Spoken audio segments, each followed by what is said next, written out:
Bismillahirrahmanirrahim. Assalamualaikum warahmatullahi wabarakatuh. Halo, jumpa lagi dengan saya Ratu Ismira Fathia dalam pembelajaran kali ini. Yang akan kita bahas adalah fisika inti. Kita lihat dalam fisika inti, kita akan mempelajari diantaranya struktur dan lambang inti atom. Inti atom merupakan partikel yang memiliki massa dan bermuatan positif. Struktur inti terdiri atas proton dan neutron yang disebut dengan nukleon. Proton bermuatan positif, sementara neutron ini tidak bermuatan. Biasanya dilambangkan dengan X, ini A, Z, artinya X ini adalah lambang unsur, A ini adalah nomor massa, yaitu jumlah neutron dan proton dalam inti atom suatu unsur, dan Z adalah nomor atom, yaitu jumlah proton dan inti atom suatu unsur. Ada 3 macam nuklida, yaitu isotop, isoton, dan isobar. Isotop merupakan atom unsur yang memiliki sifat kimia sama, tetapi beda sifat fisikanya. Isotop yang tidak stabil dinamakan dengan radioisotop.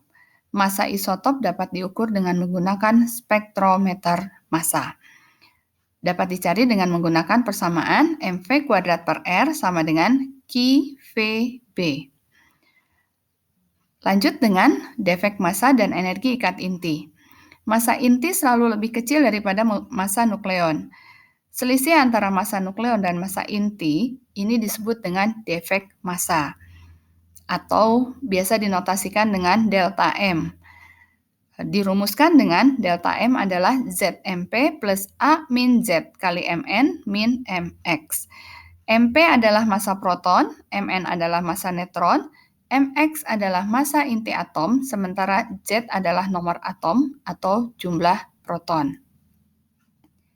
Defek massa sebuah atom tidak hilang begitu saja, melainkan digunakan sebagai energi untuk mengikat nukleon-nukleon dalam inti yang disebut energi ikat inti.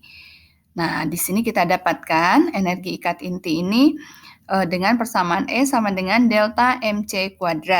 Ini adalah konversi sebagian massa inti menjadi energi ikat E merupakan ilustrasi dari teori Einstein dalam bentuk persamaan Mc². Delta M ini adalah massa dalam satuan kilogram, C adalah cepat rambat gelombang cepat rambat di udara 3 kali 10 pangkat 8 meter per sekon, dan E adalah energi ini dalam joule. Delta M dinyatakan dalam satuan SMA atau satuan massa atom. Energi ikat inti ini memenuhi persamaan di atas. Nah, radioaktivitas sekarang kita lanjut. Ini merupakan pemancaran spontan partikel-partikel radioaktif oleh inti-inti atom yang tidak stabil. Pertama kali ditemukan oleh Henry Becquerel. Unsur-unsur radioaktif adalah unsur-unsur yang memancarkan partikel radioaktif secara spontan. Pemancaran partikel-partikel radioaktif itu terjadi untuk mencapai kestabilan inti atom. Sebagian unsur radioaktif lain yang lebih stabil selain memancarkan partikel-partikel radioaktif. Contohnya ada uranium, thorium, neptunium, dan plutonium. Partikel-partikel radioaktif dan peluruhan radioaktif, kita lihat di sini ada 3 macam partikel radioaktifnya, yaitu alfa, beta, dan gamma. Partikel alfa merupakan inti atom helium. Partikel beta dapat berupa elektron. Sedangkan sinar gamma berupa gelombang elektromagnetik yang tidak bermuatan dan tidak bermassa. Kita lihat sekarang sinar alfa. Sinar alfa bermuatan listrik sehingga bisa dibelokkan oleh medan magnet dan medan listrik. Sinar alfa juga bermuatan listrik positif. Sinar ini dapat menghitamkan plat film dan memiliki energi ionisasi paling kuat, tetapi daya tembusnya paling rendah dibandingkan dengan sinar beta dan sinar gamma. Nah, lanjut dengan sinar gamma. Sinar gamma juga bermuatan listrik, sehingga bisa dibelokkan oleh medan magnet dan medan listrik. Sinar beta yang berupa elektron memiliki muatan listrik negatif, sedangkan sinar beta berupa pancaran positron memiliki muatan listrik positif. Lanjut dengan sinar gamma. Sinar gamma berupa gelombang elektromagnetik sehingga tidak bermuatan listrik. Karenanya sinar ini tidak dapat dibelokkan oleh medan magnet ataupun medan listrik. Akibatnya, inti atom itu cenderung berubah ke keadaan dasarnya dengan memancarkan radiasi elektromagnetik berupa sinar gamma. Daya tembus dari sinar gamma ini sangat besar. Ini dapat menembus lembaran kertas maupun lempeng aluminium. Penyerapan sinar radioaktif oleh bahan. Jika seberkas sinar radioaktif dengan intensitas I0 dilewatkan pada sebuah keping dengan tebal X, intensitas sinar radioaktif itu akan melemah secara eksponensial sesuai dengan persamaan I sama dengan I0 kali E min mu pangkat mu X. Dengan I0 adalah intensitas sinar radioaktif sebelum melewati keping, I adalah intensitas sinar radioaktif setelah melewati keping, X adalah tebal keping yang melewati, E bilangan natural, ini sama dengan 2,71828, dan mu adalah koefisien pelemahan oleh bahan keping. Lanjut dengan aktivitas dan waktu paruh bahan radioaktif. Nah, waktu paruh atau aktivitas ini biasanya dinyatakan dalam satuan Curie, karena yang pertama kali menemukannya adalah Curie. Tingkat radioaktivitas bahan radioaktif dinyatakan dalam suatu besaran yang disebut dengan aktivitas. 1 Curie menyatakan banyaknya bahan radioaktif dalam 3,7 kali 10 pangkat 10 desintegrasi per sekon. Satuan SI untuk aktivitas adalah becquerel, di mana 1 becquerel desintegrasi per sekon. Jika E0 adalah aktivitas mula-mula suatu bahan radioaktif, maka NT adalah aktivitas bahan radioaktif itu setelah T sekon dan E adalah bilangan natural. Sementara lambda adalah konstanta peluruhan dari inti radioaktif. Maka dapat diperoleh hubungan N dalam kurung T sama dengan N0 kali E min delta T. Ini ada deret radioaktif. Seperti telah diuraikan sebelumnya, unsur radioaktif mengalami peluruhan. Menjadi unsur-unsur hasil peluruhan itu masih belum stabil. Unsur-unsur itu akan meluruh lagi menjadi unsur lain yang lebih stabil. Demikian seterusnya hingga dicapai suatu unsur yang stabil yang tidak lagi bersifat radioaktif. Biasanya dirumuskan dengan waktu paruh sama dengan 0,693 per lambda. Ada 4 jenis radioaktif di alam ini, yaitu deret thorium, deret neptunium, deret uranium, dan deret aktinium. Deret thorium ini mulai dari TH23290 dan berakhir pada Pb20882. Disebut deret 4N, sehubungan dengan nomor massa pada semua unsur dalam deret itu merupakan kelipatan bulat dari 4N. Deret neptunium dimulai dari NP23793 hingga Pb20983 yang stabil. Ini disebut dengan deret 4N plus 1. Kemudian ada deret uranium. Ini bermula pada uranium 23892 dan berakhir pada inti Pb20682 yang stabil. Ini disebut dengan deret 4N plus 2. Dan yang keempat adalah deret aktinium. Bermula dari uranium 23592 dan berakhir pada Pb20782 yang stabil. Disebut dengan 4N plus 3. Nah, dalam reaksi inti, kita akan mempelajari yang namanya reaksi fisi dan reaksi fusi.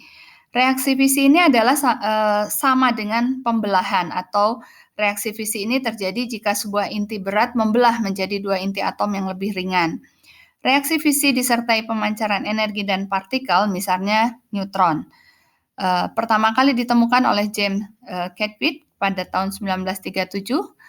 Nah, contoh dari reaksi fisi adalah inti atom uranium yang ditembak menggunakan sebuah neutron sebenarnya berubah dulu menjadi isotop uranium-236 yang segera terbelah lagi menjadi inti xenon 140 dan strontium 94. Reaksi fusi. Fusi ini adalah gabungan.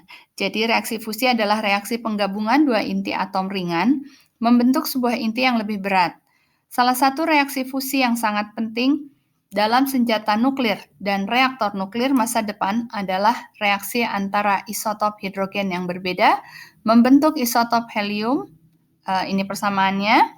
Reaksi ini menghasilkan energi yang sangat besar, lebih dari jutaan kali lipat energi yang diperoleh dari reaksi kimia biasa.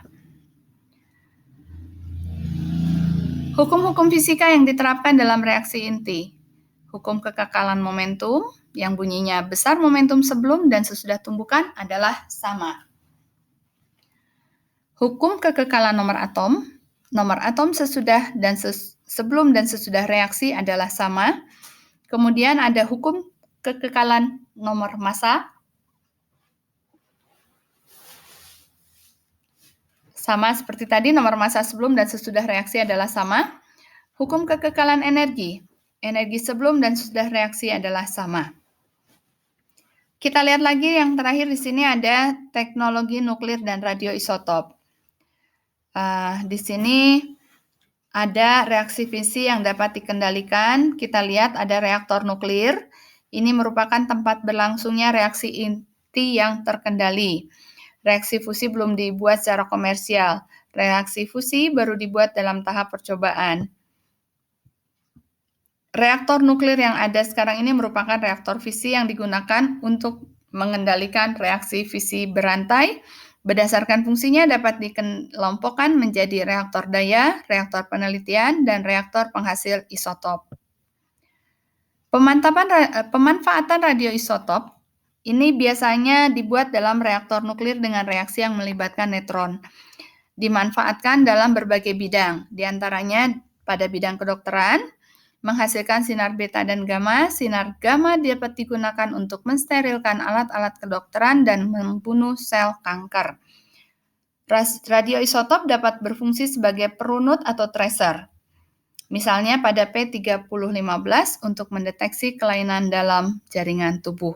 Radioisotop juga digunakan dalam pencitraan dengan teknologi PET atau positron emission tomography. Radioisotop juga digunakan dalam bidang biologi dan pertanian. Biasanya kita melakukan di sini para ahli menggunakannya untuk melakukan rekayasa genetik untuk menghasilkan varietas hewan maupun tanaman baru yang unggul. Sementara radioisotop yang digunakan pada bidang arkeolog ini biasanya digunakan untuk menentukan usia fosil binatang maupun tumbuhan purba yang ditemukan. Jadi radioisotop pada bidang arkeologi digunakan untuk mendeteksi umur fosil. Di bidang industri, radioisotop digunakan untuk mendeteksi kebocoran pipa dan retakan pada logam. Meskipun sedikit, yaitu dalam dosis yang tidak membahayakan, radioisotop thorium digunakan dalam industri kaos lampu petromak agar nyalanya lebih terang.